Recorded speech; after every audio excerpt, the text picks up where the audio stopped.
আমি বনশ্রী সেন আর আমার চ্যানেলে তোমাদের সবাইকে স্বাগত। তোমরা সবাই জানো আমার চ্যানেল হচ্ছে শুধুমাত্র যেসব বাচ্চারা আর্থিক দিক থেকে অসমর্থ টিউশন পড়তে তাদের জন্য। তাই এই করোনাকালে আমি এই চ্যানেলটা শুরু করেছিলাম। তোমরা দয়া করে এই চ্যানেলটা বাচ্চাদের সুবিধার জন্য, গরিব বাচ্চাদের পড়ার সুবিধার জন্য দয়া করে চ্যানেলটাকে বেশি বেশি করে শেয়ার করো, লাইক করো, আর যাতে গরিব বাচ্চারা উপকার পায় তার চেষ্টা করো। আচ্ছা, তাহলে এবারে আমি আজকে পড়াবো হচ্ছে সিপাই বিদ্রোহ। এই চ্যাপ্টারটা বা এই টপিকটা খুব ইম্পর্টেন্ট। ক্লাস 9-10-এ হচ্ছে খুব ইম্পর্টেন্ট, 8-এও মাঝে মাঝে থাকে এই চ্যাপ্টারটা বা এই টপিকটা ইতিহাসের। তো আমি এটা আজকে হচ্ছে বুঝিয়ে দেবো তোমাদেরকে, কিভাবে তোমরা উত্তর লিখবে সেটাই আমি হচ্ছে দেখিয়ে দেবো। ক্লাস 9-10-এর বাচ্চারা এইভাবে যদি উত্তর লেখো তাহলে একদম পুরো নাম্বার তোমরা পাবে। সিপাই বিদ্রোহের কারণ। 1857 খ্রিস্টাব্দে পলাশির যুদ্ধে জয়লাভ করে, তোমরা দেখো আমি পড়ছি, তোমরা ডিকটেশন নিয়েও তোমরা লিখে নিতে পারো, আবার আমারটা এটা দেখে দেখেও তোমরা লিখে নিতে পারো, ঠিক আছে। 1857 খ্রিস্টাব্দে পলাশির যুদ্ধে জয়লাভ করে ইংরেজরা ভারতের ব্রিটিশ সাম্রাজ্যের ভিত্তি স্থাপন করেন। আর একবার বলছি, আমি দুবার করে বলবো লাইন। 1857 খ্রিস্টাব্দে পলাশির যুদ্ধে জয়লাভ করে ইংরেজরা ভারতে ব্রিটিশ সাম্রাজ্যের ভিত্তি স্থাপন করেন। পরবর্তী 100 বৎসর কাল ধরে ব্রিটিশ রাজত্ব ধীরে ধীরে বিস্তৃতি লাভ করে। পরবর্তী 100 বৎসর কাল ধরে ব্রিটিশ রাজত্ব ধীরে ধীরে বিস্তৃতি লাভ করে এবং সারা ভারতে ব্রিটিশ আধিপত্য প্রতিষ্ঠিত হয় এবং সারা ভারতে ব্রিটিশ আধিপত্য প্রতিষ্ঠিত হয়। দাঁড়ি এর ভেতর প্রায় 2/3 এলাকা ছিল প্রত্যক্ষভাবে ব্রিটিশ শাসনাধীন। এর ভেতর প্রায় 2/3 এলাকা ছিল প্রত্যক্ষভাবে ব্রিটিশ শাসনাধীন। দাঁড়ি অবশিষ্ট অঞ্চলে ইংরেজ আধিপত্য বিস্তারের সাথে সাথে এদেশে শাসন ব্যবস্থার পরিবর্তন ঘটে। অবশিষ্ট অঞ্চলে ইংরেজ আধিপত্য বিস্তারের সাথে সাথে এদেশে শাসন ব্যবস্থার পরিবর্তন ঘটে। দাঁড়ি এতদিন পর্যন্ত যে ধরনের শাসন ব্যবস্থা এবং জীবনযাত্রায় দেশের লোক অভ্যস্ত ছিল তার পরিবর্তন জনগণের এক বিশাল অংশের ভেতর এক অসন্তোষ সৃষ্টি করে।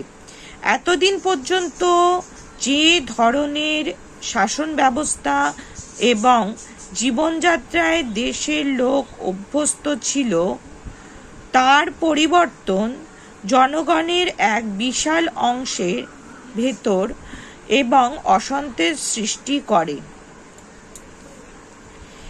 এই অসন্তোষই শেষ পর্যন্ত 1857 সালে বিদ্রোহ রূপে ফেটে পড়ে।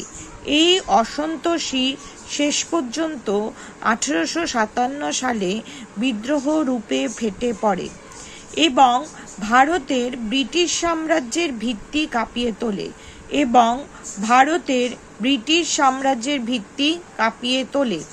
1857 সালে মহাবিদ্রোহ কোন স্থানীয় সীমার মধ্যে আবদ্ধ থাকেনি। 1857 সালে মহাবিদ্রোহ কোনো স্থানীয় সীমার মধ্যে আবদ্ধ থাকেনি। দাঁড়ি এই বিদ্রোহে ভারতের বিভিন্ন অঞ্চলে পরিব্যাপ্ত হয়।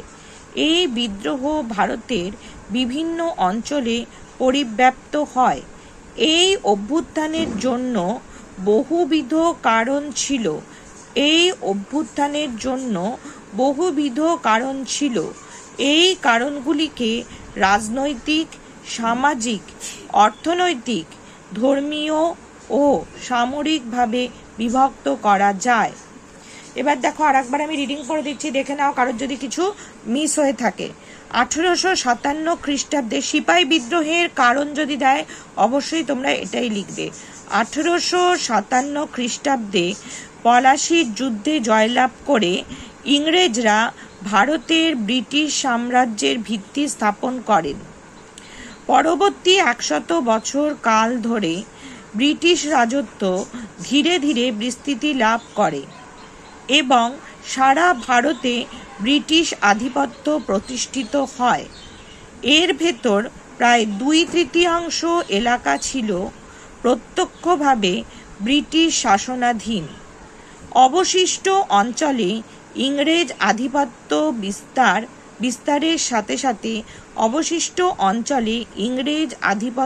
বিস্তারের সাথে সাথে এদেশে শাসন ব্যবস্থার পরিবর্তন ঘটে। এতদিন পর্যন্ত যে ধরনের শাসন ব্যবস্থা এবং জীবনযাত্রার দেশের লোক অভ্যস্ত ছিল তার পরিবর্তন জনগণের এক বিশাল অংশের ভেতর এক অসন্তোষ সৃষ্টি করে। এই অসন্তোষই শেষ পর্যন্ত 1857 সালে বিদ্রোহ রূপে ফেটে পড়ে এবং ভারতের ব্রিটিশ সাম্রাজ্যের ভিত্তি কাঁপিয়ে তোলে। 1857 সালে মহাবিদ্রোহ কোনো স্থানীয় সীমার মধ্যে আবদ্ধ থাকেনি। এই বিদ্রোহ ভারতের বিভিন্ন অঞ্চলে পরিব্যাপ্ত হয়। এই অভ্যুত্থানের জন্য বহুবিধ কারণ ছিল। এই কারণগুলিকে রাজনৈতিক, সামাজিক, অর্থনৈতিক, ধর্মীয় ও সামরিকভাবে বিভক্ত করা যায়। এবার পয়েন্ট দিয়ে তোমরা লিখবে। এটা হচ্ছে ভূমিকা গেল। ভূমিকা বলে লিখতে হবে না, মানে জাস্ট হচ্ছে মানে ইন্ট্রোডাকশন যাকে বলা হয় ভূমিকা, ওইটা একটুখানি তোমরা বলে দিলে। এবারে হচ্ছে পয়েন্ট করবে রাজনৈতিক কারণ। এই সিপাই বিদ্রোহের কি রাজনৈতিক কারণ ছিল সেটাই হচ্ছে পয়েন্ট করবে। এই যে পয়েন্টগুলো আমি বলে দিয়েছি না, রাজনৈতিক, সামাজিক, এগুলো আমরা এবার পয়েন্ট করে করে বুঝবো। রাজনৈতিক কারণ ভারতে করেছো তোমরা, হচ্ছে করেছো, পয়েন্ট করেছো। রাজনৈতিক কারণ বলে পয়েন্ট করো। ভারতে ব্রিটিশ প্রভুত্ব প্রতিষ্ঠিত হওয়ার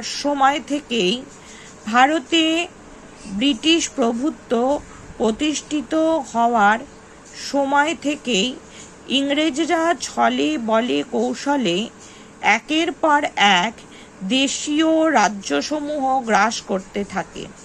আর একবার বলছি, ভারতে ব্রিটিশ প্রভুত্ব প্রতিষ্ঠিত হওয়ার সময় থেকেই ইংরেজরা ছলে বলে কৌশলে একের পর এক দেশীয় রাজ্যসমূহ গ্রাস করতে থাকে। লর্ড ডালহৌসির সময় এই রাজ্যগ্রাস নীতি চরমে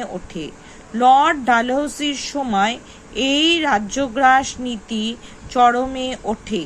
ডালহৌসি সত্ত্ববিলোপ নীতি, কুশাসনের অজুহাতে ঝাঁসির, অযোধ্যা প্রভৃতি রাজ্য দখল, পেশোয়া নানা সাহেবের বৃত্তি বন্ধ করা প্রভৃতির ফলে দেশীয় রাজন্যবর্গ বিক্ষুব্ধ হয়ে ওঠে।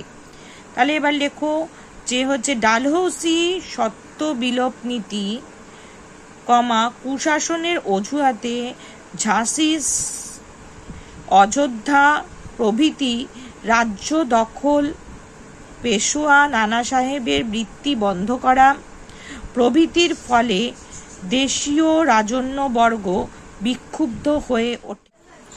ডক্টর রমেশচন্দ্র মজুমদার স্বীকার করেছেন যে অযোধ্যা দখল করায় ওই রাজ্যের সকল শ্রেণীর মানুষ ব্রিটিশ বিরোধী হয়ে ওঠে। ডক্টর রমেশচন্দ্র মজুমদার স্বীকার করেছেন যে অযোধ্যা দখল করায় ওই রাজ্যের সকল শ্রেণীর মানুষ ব্রিটিশ বিরোধী হয়ে ওঠে। এই ধূমায়িত অসন্তোষ প্রথম সুযোগেই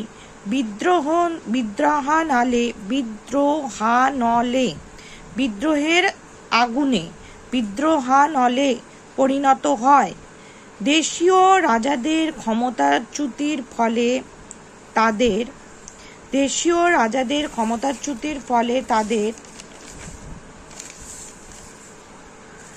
তাদের উপর নির্ভরশীল কর্মচারীরা, সেনাবাহিনী এবং অন্যান্য লোকেরা বেকার ও দুর্দশাগ্রস্ত হয়ে ওঠে।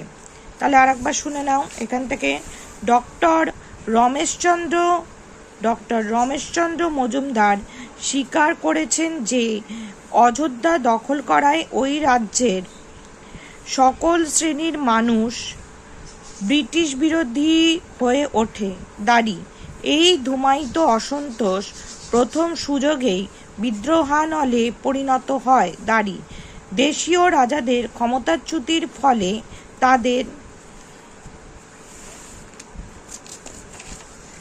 তাদের উপর নির্ভরশীল কর্মচারীরা, সেনাবাহিনী এবং অন্যান্য লোকেরা বেকার ও দুর্দশাগ্রস্ত হয়ে পড়ে। দাঁড়ি ইংরেজ লেখকদের বিবরণ থেকে জানা যায় যে উচ্চ বংশের মহিলারাও রাতের অন্ধকারে ভিক্ষা করতে বাধ্য হয়েছিল। এই উক্তির মধ্যে দিয়ে সামাজিক দুর্দশার কথা বোঝা যায়। এই সময় কৃষকদের ওপর কর ভার বৃদ্ধি করা হয়েছিল। এর জন্য কৃষকরা বিক্ষুব্ধ হয়ে পড়েছিল। তাদের এই বিক্ষুব্ধতা সিপাহী বিদ্রোহের একটি কারণ। তাহলে আরেকবার পড়ে দিচ্ছি এখান থেকে। ইংরেজ লেখকদের বিবরণ থেকে জানা যায় যে উচ্চ বংশের মহিলারাও রাতের অন্ধকারে ভিক্ষা করতে বাধ্য হয়েছিল। এই উক্তির মধ্যে দিয়ে সামাজিক দুর্দশার কথা বোঝা যায়। এই সময় কৃষকদের ওপর কর ভার বৃদ্ধি করা হয়েছিল। এর জন্য কৃষকরা বিক্ষুব্ধ হয়ে পড়েছিল। তাদের এই বিক্ষুব্ধতা সিপাহী বিদ্রোহের একটি কারণ। এবারে হচ্ছে অর্থনৈতিক কারণ। দেখো অর্থনৈতিক কারণ বলে পয়েন্ট করবে, পরে এবার লিখবে। অর্থনৈতিক শোষণ 1857 সালে অভ্যুত্থানের বিদ্রোহের একটি প্রধান কারণ। অর্থনৈতিক শোষণ 1857 সালের অভ্যুত্থানের বিদ্রোহের একটি প্রধান কারণ। কোম্পানির ও তার কর্মচারীদের দীর্ঘদিনের শোষণ, কোম্পানির একচেটিয়া বাণিজ্যিক অধিকার দেশীয় ব্যবসায়ী ও জনগণের আর্থিক দুর্দশার কারণ হয়েছিল। অর্থনৈতিক শোষণ 1857 সালে অভ্যুত্থানের বিদ্রোহের একটি প্রধান কারণ। কোম্পানি ও তার কর্মচারীদের দীর্ঘদিনের শোষণ, কোম্পানির একচেটিয়া বাণিজ্যিক অধিকার দেশীয় ব্যবসায়ী ও জনগণের আর্থিক দুর্দশার কারণ হয়েছিল। দাঁড়ি বৈষম্যমূলক শুল্ক নীতির ফলে বিদেশি শিল্পজাত দ্রব্যে এদেশের বাজার ভরে ওঠে। বৈষম্যমূলক শুল্ক নীতির ফলে বিদেশি শিল্পজাত দ্রব্যে এদেশের বাজার ভরে ওঠে এবং ভারতীয় ক্ষুদ্র কুটির শিল্প সমূহ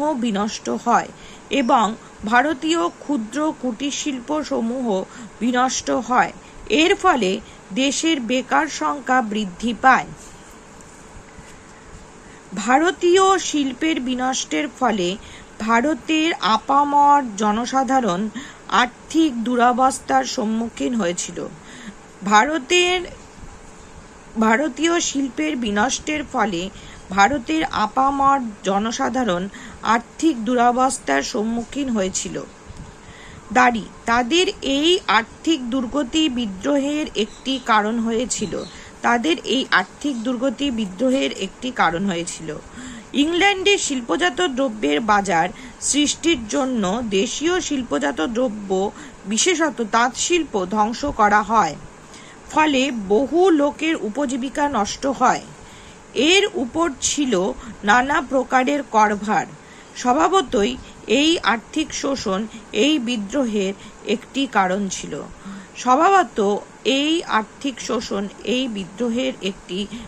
ছিল। এবার আসছে হচ্ছে ধর্মীয় কারণে চলে আসছি। ধর্মীয় কারণ কি কি? সতীদাহ প্রথা নিবারণ, বিধবা বিবাহ আইন সিদ্ধ কারণ, আইন সিদ্ধকরণ, ইংরাজি শিক্ষার প্রবর্তন প্রভৃতি সংস্কারগুলো সমাজ কল্যাণকর হলেও রক্ষণশীল হিন্দুরা এইগুলিকে ভারতীয়দের ধর্মনাশ এবং খ্রিস্ট ধর্ম প্রচারের অপচেষ্টা বলে মনে করে।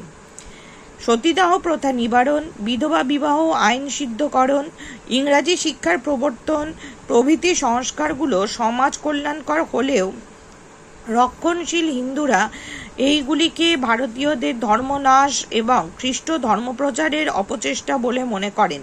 খ্রিস্টান ধর্ম যাজকগণ এবং প্রচারকদের খ্রিস্ট ধর্ম প্রচারের চেষ্টার ফলে ভারতীয় হিন্দু ও মুসলমানদের মনে ধর্মনাশের আশঙ্কা জাগে। লর্ড ডালহৌসির আমলে প্রবর্তিত এক আইন দ্বারা সমস্ত নবদীক্ষিত খ্রিস্টানদের পৈতৃক সম্পত্তির ওপর পূর্ণ অধিকার স্বীকৃতি পায়। এতে প্রবল বিক্ষোভের সৃষ্টি হয়। হিন্দু ধর্ম ইসলাম ধর্ম ধ্বংস করাই কোম্পানির নীতি। এই আতঙ্কই ক্রমশ অশিক্ষিত জনগণের মধ্যে বাড়তে থাকে। এর ফলে এমনকি রেলওয়ে টেলিগ্রাফ প্রবর্তনকেও ইংরেজদের দুরভিসন্ধিমূলক কাজ বলে তারা মনে করতে থাকে। দ্বিতীয় বিশ্বযুদ্ধের সময় ভারতীয় সৈন্যদের সাগর পাড়ি দিতে বাধ্য করা হয়। এতে সিপাহীদের ভিতরে ধর্মনাশের আশঙ্কা প্রবল হয়ে ওঠে।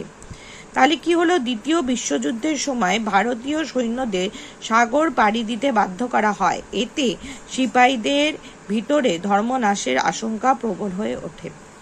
সামরিক কারণে কি আছে দেখো, ভারতীয় সিপাহীরা ছিল ব্রিটিশ সাম্রাজ্যের স্তম্ভস্বরূপ। যতদিন সিপাহীরা ইংরেজ সরকারের ওপর অনুগত ছিল ততদিন এদেশে ইংরেজ শাসন ছিল নিরাপদ। কিন্তু বিভিন্ন কারণে ভারতীয় সিপাহীদের ভিতর অসন্তোষ দানা বাঁধতে থাকে। সাম্রাজ্য বিস্তৃতির সাথে সাথে নিজেদের ঘরবাড়ি ছেড়ে অনেক সময়ই বহু দূরে যেতে হতো। সম্পূর্ণ অপরিচিত এলাকায় যেতে প্রায়ই সিপাহীদের মনে দ্বিধা দেখা দিত। এই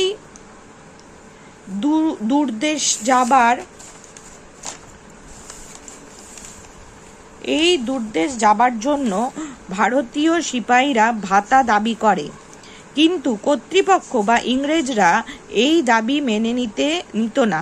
ফলে ভারতীয় সিপাহীদের মনে একটি অসন্তোষ দেখা দিয়েছিল।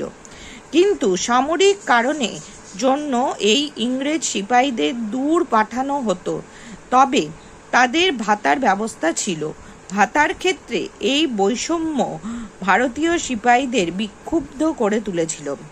শুধু ভাতার ক্ষেত্রেই নয়, মাহিনার ক্ষেত্রেও ভারতীয় এবং ইংরেজ সিপাহীদের ক্ষেত্রে বৈষম্য ছিল।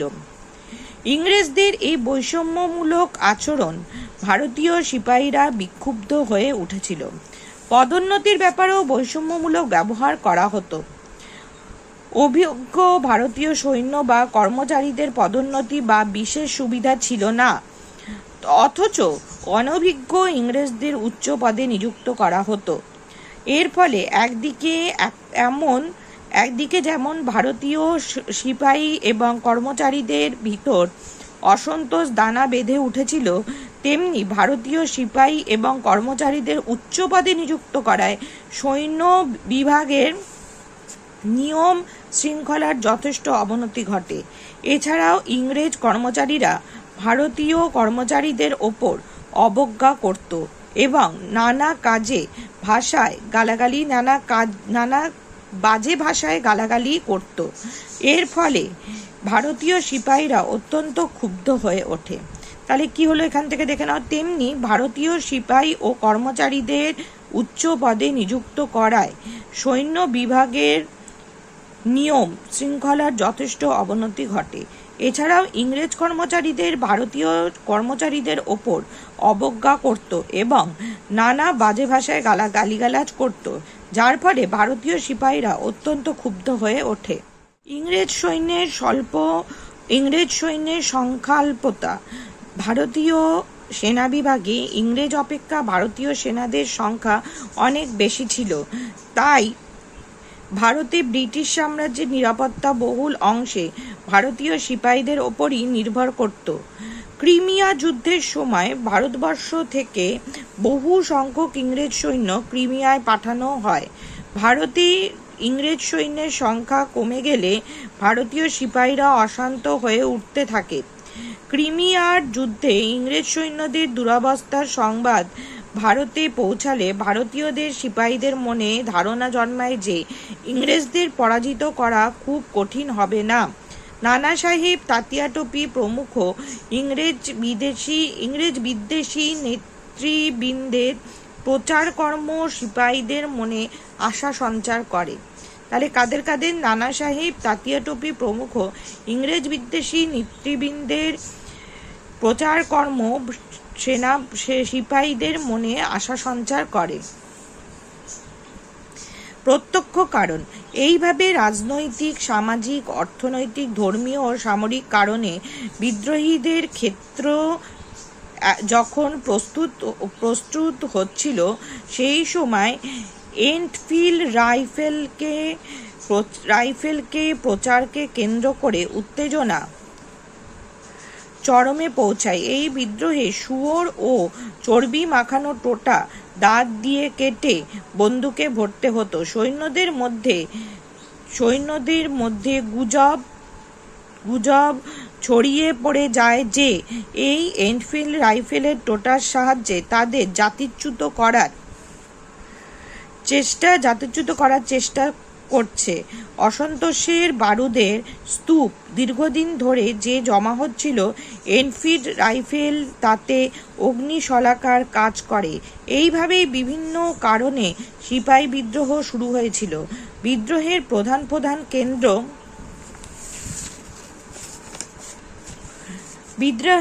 প্রধান কেন্দ্র ছিল মিরাট, দিল্লি, কানপুর, ঝাঁসি, মহারাষ্ট্র, বিহার প্রভৃতি অঞ্চলে। তাহলে কোন কোন জায়গা বিদ্রোহের কারণ ছিল? মিরাট, দিল্লি, কানপুর, ঝাঁসি, মহারাষ্ট্র, বিহার প্রভৃতি অঞ্চলে। তোমাদের যদি আমার এই কোশ্চেন আনসারটা ভালো লেগে থাকে তাহলে তোমরা অবশ্যই লাইক, শেয়ার, কমেন্ট করো। আর এইটা যদি তোমরা লিখতে পারো তাহলে পুরোপুরি কিন্তু তোমরা ফুল নাম্বার পাবে। অবশ্যই আমার চ্যানেল বনশ্রী সেন দেখো আর বেশি বেশি করে শেয়ার করো। থ্যাংক ইউ বন্ধুরা।